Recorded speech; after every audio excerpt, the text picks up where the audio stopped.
Hello friends, আসসালামু আলাইকুম। আমি রাজহানি আজকে আমি তোমাদের শিখাবো how to insert resize and hide picture in এম6 ইন বাংলা। তো আজকে আমি তোমাদের শিখাবো তবে আমরা ইনসার্ট রিসাইজ এবং হাইড করতে পারি পিকচার এম6 এর মধ্যে। তাহলে চলো এখন আমরা কাজটা করি। কাজটা করার জন্য আমরা আমাদের এটাকে মিনিমাইজ করি। মিনিমাইজ করার পর এখন আমরা যখন এটা মিনিমাইজ করলাম করার পর এখন আমরা আমাদের এম6 ওপেন করি। এম6 ওপেন করার পরে বিষয়টা করার জন্য আমি কী করবো, তো কাজটা করার জন্য আমরা আমাদের প্রথমে ইনসার্ট মেনুতে যাবো। যাওয়ার পরে এখন আমাদের কি আমরা পিকচারে যে আমি এখান থেকে কি অফলাইন থেকে পিকচার নিতে চাইলে যেখানে যে আমরা আমাদের যে পিকচার প্রয়োজন অফলাইন থেকে নিতে পারি, কিন্তু অফলাইন থেকে নেওয়া ছাড়া আমি যে অনলাইন পিকচারে ক্লিক করে অনলাইন থেকেও নিতে পারি। তো ক্লিক করে আমি প্রথমে কি আমি ধরো পাইনাপলের পিকচার নিব। তো আমার মধ্যে এখান থেকে সেজন্য আমি পাইনাপল লিখে সার্চ দিই। তো আমি এখানে যদি লিখি পাইনাপল, তো এখন আমি এখান থেকে লিখি পাইনাপল। ব্যাস পাইনাপল লিখে এন্টার দিলে এখন আমরা আমাদের যখন লিখলাম লেখার পরে কিন্তু এখন আমরা আমাদের বানানটা সুন্দরভাবে লেখা হয় না, আমি সুন্দরভাবে এটা লিখে নেই। এই যে অনলাইন পিকচারে যে এখান থেকে আমি আমাদের অ্যাপল, তো আমি দেখি এখন আমরা আমাদের পাইনাপল লেখার পর এখন আমরা এন্টার দিই। এন্টার দিলে এখন আমরা কিন্তু পাইনাপলের বিভিন্ন ইমেজ চলে আসলো। তো আমাদের যেটা প্রয়োজন এখান থেকে নিতে পারি।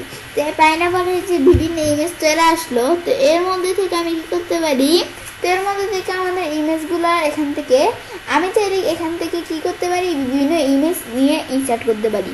তো সেজন্য কী করব, এটা সার্চ দেওয়ার পরে এই যে ক্রিয়েটিভ আমাদের কমন্স অনলি, তো এই অপশনটা কী কাজ করে, তা আমাদের যে ইমেজগুলো আছে এখন আমরা আমাদের এখান থেকে এই ইমেজগুলা এখন আমরা আমাদের আমাদের যে ইমেজগুলো আছে এই অপশনে টিকমার্ক দেওয়া থাকলে এই ইমেজগুলোকে আমি কি করতে পারি, আমরা আমাদের এই ইমেজগুলোকে আমি আমাদের কোনো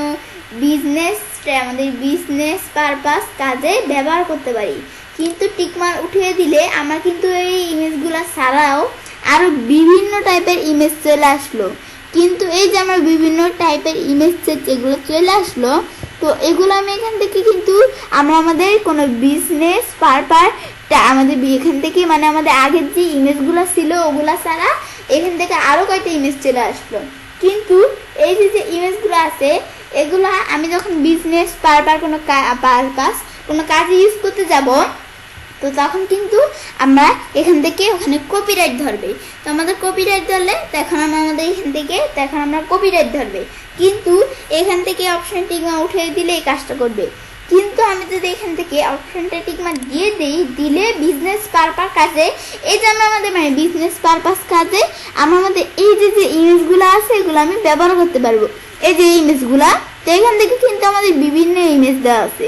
আমি ধরো এখান থেকে এই বিভিন্ন ইমেজের মধ্যে থেকে আমি ধরো কোন ইমেজটা আমি ধরো এখান থেকে আমি ধরো এই ইমেজটা নিব, ইনসার্ট দিই। তো ইনসার্ট দিলে এরকম দেখাইলে আমি ধরো এটা ছাড়া আমি ধরো অন্য একটা ইমেজ নেই, এটা ছাড়া আমি ধরো একটু উপর দিকে আসি। উপর দিকে আসার পরে এখান থেকে আমি ধরো এই ইমেজটা নিলাম, নিয়ে ইনসার্ট দিই। ইনসার্ট দিলে এখন আমরা এই ইমেজটা কিন্তু ইনসার্ট হয়ে গেল। ইনসার্ট হওয়ার পরে এই যে ইমেজটা এটা আমি ধরো সাইজটা বেশি বড় হয়ে গেছে, আমি চাইলে এভাবে টান দিয়েও এখানে ছোটো করতে পারি, বা আমি চাইলে এই যে এখান থেকে এভাবে আমি ছোটো করতে পারি। এই যে আমি যদি হাইটটা আমি ধরো 2 দিয়ে দিলাম, এ ছোটো হয়ে গেল। ছোটো হওয়ার পর আমি চাইলে এই যে এখান থেকে উইথও ছোটো করতে পারি। তো এগুলো আমি যখন ছোটো করবো, ছোটো করার পর এখন আমরা কী করবো, পরে রিমুভ ব্যাকগ্রাউন্ড, তো এগুলো আমি ব্যাকগ্রাউন্ড রিমুভ করতে পারি। তো আমার রিমুভ ব্যাকগ্রাউন্ডে ক্লিক করা, এখন এখানে ব্যাকগ্রাউন্ড রিমুভ করার জন্য কী করবো, তাই যে আমরা আমাদের এখান থেকে আমাদের ব্যাকগ্রাউন্ড রিমুভ করার জন্য আমি ধরো এই যে এটা একটু ছোটো করি। ব্যাস এখানে আমি এদিক দিয়ে এখানে একটু ছোটো করলাম, পর আমি ধরো এখান থেকে এই যে এতটুকু এখান থেকে আমি এতটুকু ধরো একটু ছোটো করি। তো যে আমি এভাবে এগুলো ছোটো করলাম। ছোটো করার পর এখন আমি এটা কী করবো, তো এটা করার পর আমি ধরো এখান থেকে বেশি বড় হয়ে গেছে, আমি ধরো আরেকটু ছোটো করি। তো এখন আমরা আমাদের এটা আমার যখন এখান থেকে করলাম, করার পরে এখন আমরা কী করবো, এখন আমি বাইরে ক্লিক করি। করার পর আমি পাইনাপলের পিকচারটা এভাবে ব্যাকগ্রাউন্ডটা করে নিলাম। নেওয়ার পরে এই পিকচারটা আমি ধরো একটু আমার ছোটো করি, মানে সাইজটা আমি একটু ছোটো করতে হবে, আমাদের বেশি ছোটো করা যাবে না। আমি ধরো কতটুক আমি ধরো এতটুকু রাখলাম। রাখার পরে পাইনাপেলের পিকচারটা আমি ধরো পাইনাপলের এদিকে বসাই দিলাম। বড় এই যে অ্যাপেল, তো অ্যাপেলের পিকচারটা এখানে আনার জন্য আমি কী করবো, তো সে ইনসার্টে যে এই যে আমরা আমাদের ধরো অনলাইন পিকচার থেকে আমি এখানে সার্চ দিই কি অ্যাপেল, তাই আমি ধরো অ্যাপেল লিখে সার্চ দিয়ে এন্টার দিই, এন্টার দিলে কিন্তু এখন এই যে আমরা অ্যাপেলের কিন্তু বিভিন্ন পিকচার চলে আসলো। এখন এটা এই অপশনটা আমি তোমাদের দেখাইছি আগে, তো এটা আমাদের যে চলে আসলো, এই যে এই পিকচারগুলো আমি চাইলে এখন এখান থেকে ইউজ করতে পারি। তো এখানে আমি কিন্তু বিভিন্ন পিকচার চলে আসলো। তো এর মধ্যে থেকে আমি ধরো কোন পিকচারটা ইউজ করি, তা আমি ধরো এখানে কিন্তু বিভিন্ন পিকচার দেওয়া আছে, এটা বিভিন্ন পিকচার। আমি ধরো এর মধ্যে থেকে কোন পিকচারটা, আমি ধরো এই পিকচারটা ইউজ করি। তো এখানে ক্লিক করে এখন আমি যদি ইনসার্ট ওয়ান লেখা আসছে ক্লিক করলে এই পিকচারটা এসে বললো। এই পিকচারটাই আমরা যে আসলো, আসার পর এটা কিন্তু অনেক বড়, এটা আমি চাইলে বলছি এভাবেও সাইজ ছোটো করতে পারি, বা যেখান থেকে হাইটটা আমি ধরো একটু আমাদের 2 বা 3 যেটাই করে দিলাম। দেওয়ার পরে এখন এই পিকচারটা আমি এদিকে টান দিয়ে নিয়ে আসলাম। নিয়ে আসার পরে পিকচারটা এখানে নিয়ে আসার পর এখন এটা আমি চাইলে রিমুভ ব্যাকগ্রাউন্ডে ক্লিক করে এই পিকচারগুলো ব্যাকগ্রাউন্ড রিমুভ করতে পারি। তো এই পিকচারটা যে ব্যাকগ্রাউন্ড রিমুভ করবো, এর মধ্যে আমি ধরো এই দুটো একটু বাড়াইলাম।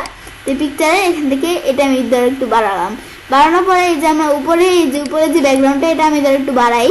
তো এভাবে পরে যে এইটুকু এখান থেকে আমরা বাড়ানোর পরে এভাবে যখন এগুলো বাড়ালাম, তো বাড়ানোর পরে এখন আমি ধরো নিচে এখান থেকে একটু সাইজটা ছোটো করি। বেশ, এখন এগুলো করার পর এখন আমি বাইরে ক্লিক করি। তো এই যে আমরা এটার ব্যাকগ্রাউন্ড কিন্তু এভাবে এই যে আমরা সেট করে দিলাম। এটা আমরা ব্যাকগ্রাউন্ডটা সেট করার পরে আমরা আমাদের এখান থেকে আমি ধরো এটার সাইজটা একটু পিকচারটা আপেলের এই সাইজটা ছোটো করে আপেলের এই পিকচারটা এখানে নিয়ে আসলাম। পরে আমাদের এখান থেকে এখন দেখবো কি জ্যাক ফ্রুটস। এটা দেখার জন্য আমি অনলাইন পিকচারে যে এখান থেকে আমি যদি সার্চ করি যে জ্যাক ফ্রুটস, আমি যেখান থেকে সার্চ করি, তো আমি এখানে সার্চ করি কি জ্যাক, আমাদের জ্যাক ফ্রুট। এখন আমরা আমাদের জ্যাক ফ্রুট, তো আমরা আমাদের জ্যাক ফ্রুটস সার্চ করলাম। তো এটা লিখে সার্চ করার পরে এখন আমি আমাদের এই যেটা 2 বার হয়ে গেছে, আমি একবার দিলাম, পরে এন্টার দিলে কিন্তু এই যে জ্যাক ফ্রুটস এটা আমাদের কিন্তু এখন চলে আসবে। এই যে জ্যাক ফ্রুটস টাইপের কিন্তু এখান থেকে বিভিন্ন ইমেজ চলে আসলো। তো এই যে জ্যাক ফ্রুটস টাইপের এই যে বিভিন্ন ইমেজ চলে আসলো। তো এর মধ্যে আমি ধরো কোন ইমেজটা নিই, আমি ধরো উপর দিকে আসি। উপর দিকে আসার পরে এখন আমি ধরো এই ইমেজটা নিব, বা আমি ধরো আরেকটু উপর দিকে আসা আমি ধরো এখান থেকে কোন ইমেজটা নিই, যে ইমেজটা নিব। তো এখন আমি আমাদের যে ইমেজই প্রয়োজন এখানে নিতে চাইলে আমি যদি এই ইমেজটার মধ্যে ক্লিক করে এখন আমি ইনসার্ট ওয়ান দিলে ইমেজটা ইনসার্ট হয়ে যাবে। কিন্তু এর পরিবর্তে আমি যদি অন্য একটা ইমেজের মধ্যে ক্লিক করে ইনসার্ট 2 লেখায় চলে আসছে। তো আমি যেটা আনতে চাই যে ইনসার্ট দিলে এখন এই ইমেজটা ইনসার্ট হচ্ছে। ইনসার্ট হইলে যে ইমেজটা এসে বললো, আসার পরে এখন আমরা কি করব, যেটা যখন আসলো এটা সাইজটা আমি ধরো ছোটো করি। ছোটো করার পরে এন্টার দিলে এবার ছোট হয়ে গেল। ছোট হওয়ার পরে এখন আমরা কি করব, এটা চাইলে এই যে ব্যাকগ্রাউন্ডের বিষয়টা করতে পারি। এই যে ব্যাকগ্রাউন্ডটা আমি চাইলে রিমুভ করতে পারি। এই যে এটা ব্যাকগ্রাউন্ড রিমুভ করার জন্য এই যে আমি ধরো একটু উপর দিকে উঠাই। এটা উঠানোর পরে এই যে আমার ব্যাকগ্রাউন্ড রিমুভ হইতেছে। তো এটা আমরা আমাদের এখান থেকে আমি ধর একটু নিচে নামাই, আমাদের বেশি হয়ে গেছে। তো এটা আমরা এখান থেকে যখন আমি আরেকটু নিচে নামাই, ব্যাস এটা আমি এখান থেকে করার পর এখন আমরা কি করব, পরে আবার আমি এখান থেকে যে পাশ দিয়ে এখান দিয়ে আমি এখানে ব্যাকগ্রাউন্ডটা রিমুভ করি। তো যে আমি এখান থেকে আরেকটু করি। তো এটা আমরা যখন দিলাম তো এখান থেকে ব্যাকগ্রাউন্ডটা রিমুভ হয়ে যাবে। তো এই যে আমার কিন্তু এভাবে করার পরে তো এগুলো আমি ধরো এতটুকু রাখলাম, রাখার পর আমি বাইরে ক্লিক করি, এই যে ব্যাকগ্রাউন্ডটা কিন্তু এভাবে চলে আসলো। তো এখন আমরা আমাদের এখান থেকে আসার পরে তো এখন আমরা আমাদের ব্যাকগ্রাউন্ড রিমুভ করার পরে এটা কেমন দেখা যাইতেছে, আমি আগে যেরকম ছিল আমি ধরো সেরকমই রাখি, তাহলে এখান থেকে বিষয়টা সুন্দর দেখা যাবে। এখন আমি এখান থেকে আন্ডু করি। তো আন্ডু করার পর এখন আমাদের বিষয়টা এসে পড়লো। আসার পরে এখন আমরা আমাদের ধরো পিকচারটা একটু ছোট করি। ছোট করে জ্যাক ফুডের পিকচারটা ছোট করে আমি ধরো এখানে বসাই দিলাম। বসানোর পরে আমি বাইরে ক্লিক করি। ক্লিক করার পরে এখন আমরা কি করব, তো পরে আমরা এটা যখন বসালাম এখন এই যে পিকচারগুলো এখন আমি ধরো এই রোগুলো সিলেক্ট করি। পরে আমি মাউসের ডান বাটনে ক্লিক করে যদি হাইড করি, তো রো হাইড করলে কিন্তু রো হাইড হয়েছে, পিকচার হাইড হয় না। তো সেজন্য আবার আমি যদি কলামও হাইড করি, কলাম হাইড করলে তো আমরা কলাম হাইড হয়েছে কিন্তু পিকচারগুলো হাইড হয় না। তো এই বিষয়টা করার জন্য আমি কী করবো, এই পিকচারগুলো সবগুলো একসাথে সিলেক্ট করে আমি মাউসের ডান বাটনে ক্লিক করে এখন আমি আমাদের যদি সাইজ অ্যান্ড প্রপার্টিজে যাই, যার পরে এখান থেকে প্রপার্টিজের মধ্যে এখন আমরা কি করবো, তো এই প্রপার্টিজের মধ্যে উপরের অপশনটা টিকমার দিয়ে এখন আমি যদি কোনো রো সিলেক্ট করে এখন মাউসের ডান বাটনে ক্লিক করে আমি যদি রোগুলো হাইড করি, তো আমাদের কিন্তু পিকচার সহ হাইড হয়েছে। আর আন্ডার করি, আন্ডার করলে আবার আমরা আমাদের যে দেখুন কলামের উপর মাউসের ডান বাটনে ক্লিক করে হাইড করি। এই যে আমরা কিন্তু এখন এই যে পিকচার সহ হয় কলামটা হাইড দিছে। পরে আবার কন্ট্রোল জেড দিয়ে আমি আন্ডু করি, আন্ডু করে আবার ব্যারি ক্লিক করি, তারপর আমি এটা ক্লোজ করি। এগুলো আমরা এখান থেকে দেখতে পারি। পরে আবার এই পিকচারের মধ্যে এই যে ফরম্যাট মারমেট এগুলো আমি করতে পারি, মানে পিকচারে আমরা ফরম্যাট চেঞ্জ করতে পারি। তো এই যে আমরা ফরম্যাট, পরে যে কম্পাউন্ড, অ্যাসিস্টিক্স, পরে আমাদের এই যে অ্যালাইন, রুটেড, ক্রপ টপ, এই সমস্ত বিষয়গুলোর উপর কিন্তু আমার চ্যানেলে আলাদা একটা ভিডিও দেওয়া আছে, এটা তোমার চ্যানেল দেখতে পারো। তো এখন কাজটা করার জন্য এখন আমরা এটা আমি যখন দেখলাম, এখন আমরা আমাদের চাইলে যেগুলো আমি করতে পারি, যেটা দেখার পর এখন বাইরে ক্লিক করি, করার পরে তো এখন এগুলো আমি যখন দেখলাম, দেখার পরে তো আমি চাইলে কাজটা করতে পারি। এবার খুব সহজে ইনসার্ট, রিসাইজ এবং হাইড করতে পারি পিকচার এমএস এক্সেলের মধ্যে। ফ্রেন্ডস, আমার আজকে এই ভিডিওটি যদি তোমাদের ভালো লেগে থাকে তাহলে আমার চ্যানেলটি সাবস্ক্রাইব, লাইক, কমেন্ট এবং সবার সাথে শেয়ার করবে।